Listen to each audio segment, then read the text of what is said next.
The palace was drowning in gold. Candles burned in every corner, their flames trembling like frightened hearts. The marble halls of Topkapi Palace echoed with the rhythm of drums, flutes, and the soft rustle of silk as servants prepared the bridal chamber.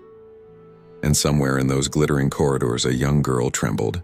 Princess Fatima Sultan, barely 15, sat before a mirror framed in ivory.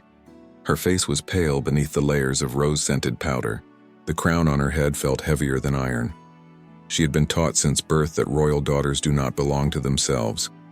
They are offerings. Outside her chamber, eunuchs whispered, and handmaidens adjusted the embroidered veil that would soon hide her tears. Tonight was to be her wedding, a night of celebration for the empire and of silence for her soul. The groom, Kara Mustafa Pasha, was a man of victories and violence, a commander twice her age known for his ruthless discipline and loyalty to the Sultan. To him, this marriage was not love. It was honor, alliance, and ambition woven into silk. But for Fatima, it was the sound of doors closing, one after another. Her mother, Valid Sultan, entered quietly. Her own face was unreadable, carved from years of endurance. She placed a hand on her daughter's shoulder and whispered, "You are not the first, my child, nor will you be the last. Remember, fear is a luxury we cannot afford." Those words echoed in Fatima's heart as the drums outside thundered louder. As night fell, the bridal procession began. Candles floated through the corridors like ghosts. The sound of footsteps, prayers, and whispers merged into one haunting melody. Fatima walked beneath a golden canopy, every step stealing a piece of her freedom. Courtiers bowed. Soldiers saluted. The empire celebrated. But behind her veil, her lips trembled. Her eyes searched the shadows, for escape, for mercy, for something that no longer existed. In the grand hall, Mustafa Pasha awaited her, dressed in armor laced with jewels. He smiled, not with tenderness but with triumph. The ceremony began. Vows were spoken. Blessings were recited. The palace erupted in applause. And when it ended, Fatima was led away, not to a stage of celebration but to a chamber sealed by tradition. The doors closed. The music faded. Then, in the stillness of the night, a scream tore through the palace, sharp, short, and unforgettable. Every servant froze. The torches flickered. But no one moved. No one dared. Because in Topkapi Palace, the screams of a princess were not a scandal. They were a secret. And so began the legend of the Ottoman brides, gilded, silent and afraid of the night that was supposed to make them queens.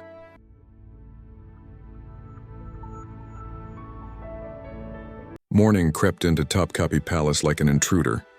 The marble floors glistened with dew.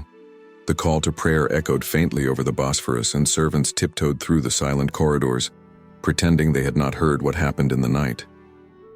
Behind a curtain of gold brocade, Princess Fatima Sultan sat motionless. Her veil lay crumpled on the floor, her hands trembled in her lap. The kohl around her eyes had bled into streaks of gray. The palace believed the night had ended in triumph. But Fatima knew it had ended in surrender. Kara Mustafa Pasha entered without knocking. His boots clicked against the marble. His voice was calm, almost kind, but every word carried the weight of command. "You are now my wife," he said, "and through you I serve the Sultan himself. Be proud, princess. The empire watches." He left without waiting for a reply. Only the scent of leather and musk lingered behind him, the smell of power. Fatima turned toward the window. From there she could see the Sea of Marmara, glittering like liquid glass. Somewhere beyond it lay freedom, a world without veils or vows. But the guards at the gate reminded her. She was royal property now. At breakfast, the palace hummed with celebration. Poets composed verses. Musicians played lutes in the courtyards. Yet every sound felt hollow. Valid Sultan sat at the head of the table, expression unreadable. Her eyes met her daughter's for the briefest moment, a look of both pity and warning. Later, in the privacy of her chamber, the Valid spoke softly. "I was 15 too," she confessed. "I screamed once. And then I learned, in this palace, obedience is survival." Fatima lowered her gaze. "Then I must learn to be silent." Her mother's silence was the only answer. Days passed. The palace moved on as it always did. The Grand Vizier plotted wars. Eunuchs carried sealed letters, and in the women's quarters whispers spread like perfume. They said the young princess never smiled. They said her husband rarely visited her. They said the Sultan was displeased. But no one spoke too loudly, because walls in Topkapi had ears. One evening, Fatima wandered into the imperial gardens where the tulips had begun to bloom. She touched one gently. Its petals were crimson, soft as silk. "Even flowers are freer than we are," she murmured. A handmaiden behind her whispered, "My lady, if the Sultan heard such words—" Fatima turned, her voice trembling but fierce. "Then let him hear. I am not a prisoner. I am his blood." For a moment, the air itself seemed to pause, as if the palace had heard her defiance. A shadow moved near the gate. A guard, watching, listening. Fatima's heart raced. She had forgotten that rebellion, even whispered, was dangerous. That night she dreamed of the sea, waves crashing against the palace walls, washing away every chain. When she awoke, her pillow was damp with tears. Outside, footsteps approached her door. A eunuch's voice called softly, "Princess Fatima, the valide summons you." There are rumors. And for the first time, Fatima realized that in the Ottoman palace, silence could kill just as surely as a sword. And so began the legend of the Ottoman brides, gilded, silent, and afraid of the night that was supposed to make them queens.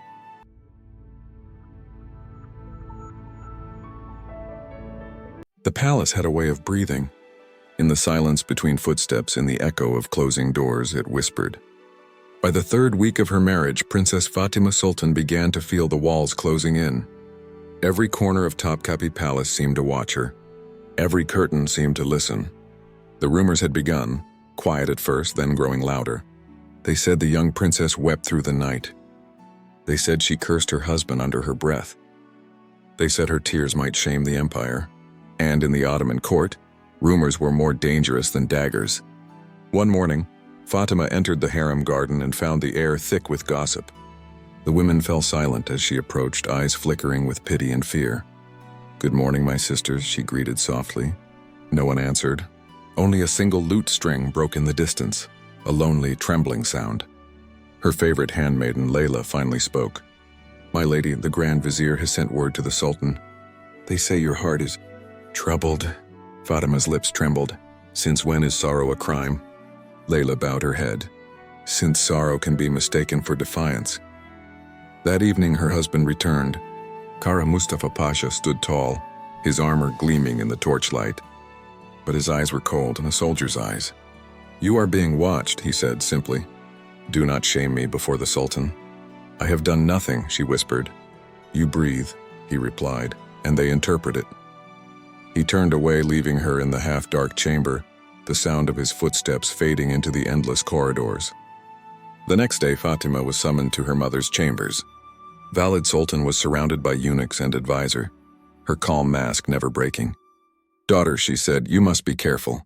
The Sultan believes you are unhappy, that your union brings unrest." "Is unhappiness treason now?" Fatima asked. The Valid's gaze hardened. "Everything is treason if spoken by a woman." For a moment, mother and daughter stared at each other, one forged by fear, the other breaking under it. Later that night, Fatima sat alone in her room. A candle flickered beside her as she opened an old chest, a relic of her childhood. Beneath folded silks, she found a sealed letter wrapped in crimson ribbon. It bore her husband's mark. Her heart quickened. She knew she should not read it, but the palace had already taken her freedom. What else could it take? She broke the seal. Inside was a message addressed not to the Sultan, but to the Shah of Persia. It spoke of secret negotiations, betrayals, and military alliances, enough to destroy Mustafa Pasha's name if discovered. Fatima's hands trembled. The candle's flame wavered.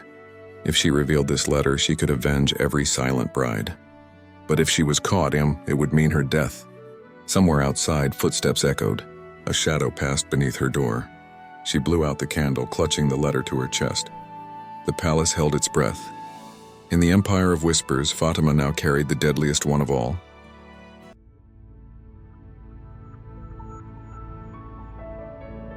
The night after Fatima found the letter, the palace slept under a shroud of uneasy quiet. The moonlight slipped through the lattice windows, painting patterns of silver across her chamber floor. She sat awake, the letter in her hand, that fragile piece of paper that could end empires. Outside, the Bosphorus glimmered like a blade. The empire's heart beat just beyond the walls, silent, strong, and merciless. At dawn, Valide Sultan entered her room. Her veil was drawn, her eyes tired. "I know," she said quietly. "You found something you should not have." Fatima froze. "How?" "Because nothing in this palace stays hidden. Even your heartbeat is counted." She took the letter gently from her daughter's trembling hand. Her eyes scanned it, and for the first time the Valide's mask cracked. "If this is true, Kara Mustafa Pasha is a traitor. He betrayed the Sultan and me," Fatima whispered. The Valide closed her eyes. "If the Sultan learns of this, he will not only execute your husband, he will bury every woman connected to him, including you." "Then let him," Fatima said. "At least I will not die silent." That day, the palace corridors buzzed with rumors again. Servants whispered that the Sultan's patience was thinning, that he had ordered his advisors to watch the princess. Layla, the handmaiden, rushed into Fatima's room. Her face was pale. "My lady, the guards are searching the women's quarters. They're looking for something, a letter."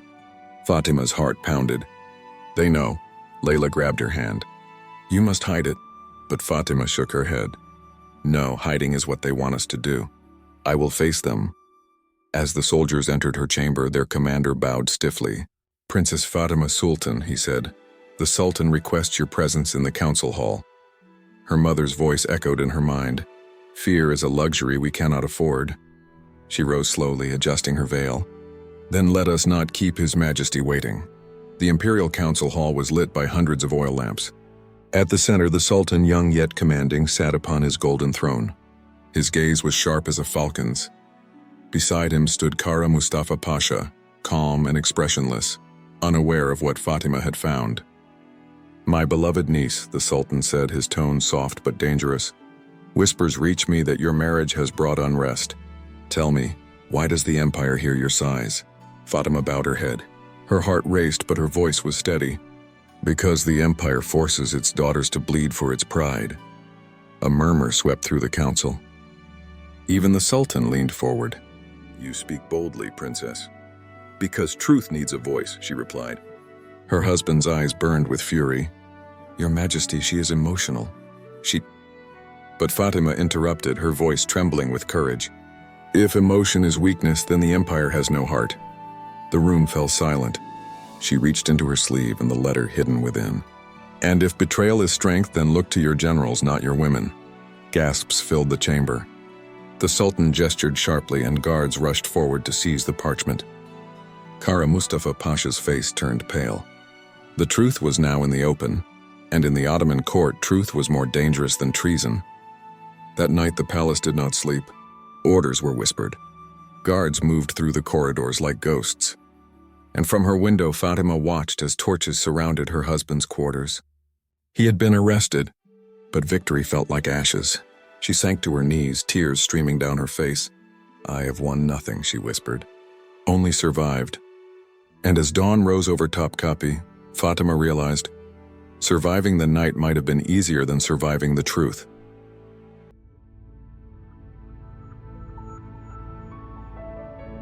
The harem was quiet that morning. So quiet, it felt as if even the marble floors had forgotten how to echo. A thin veil of incense smoke curled upward, blurring the sun that filtered through jeweled windows. The scent of amber, roses, and sorrow filled the air. Fatima Sultan sat beside the fountain in the courtyard, her favorite place once filled with laughter and song. The same fountain where she used to feed doves with her mother. Now the water ran still, heavy with reflection. Behind her, whispers followed like ghosts. Servants who dared not speak her name too loudly, for the empire had turned its gaze upon her, not as a princess, not as a bride, but as a threat. The Valide Sultan had tried to save her. She had begged the Sultan, her son, to remember that Fatima was blood of his blood. But politics had already poisoned mercy. To question her husband, Kara Mustafa Pasha, was to question the order of the empire itself. And in the Ottoman court, defiance was death wrapped in silk. That night, Fatima was summoned to the imperial hall. The torches burned low. The Sultan's eyes were unreadable, a ruler's mask over a brother's grief. "Fatima Sultan," he said softly, "the empire forgives nothing. You have spoken words you should not have spoken." Fatima bowed her head. "I only spoke the truth, my sultan." "Then may truth be your witness," he whispered.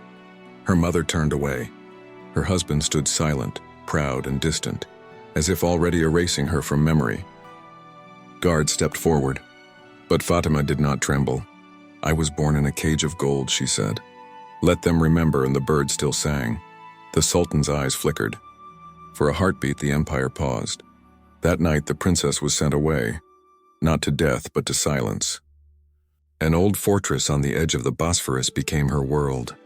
Seasons passed. The empire changed, but within those walls, Fatima's voice became legend, whispered by the women of the harem who still feared their own wedding nights. They said the sea carried her words through the palace walls. A crown is nothing without freedom, and marriage is no throne for the unwilling. Years later, when the Valide Sultan died, they found in her chambers a single embroidered handkerchief, stitched in gold thread, with the words, "My daughter was a princess, but she died a poet." The harem remained silent after that, and in the moonlight, the marble fountain still reflected the face of a girl who once believed in love and learned the price of obedience.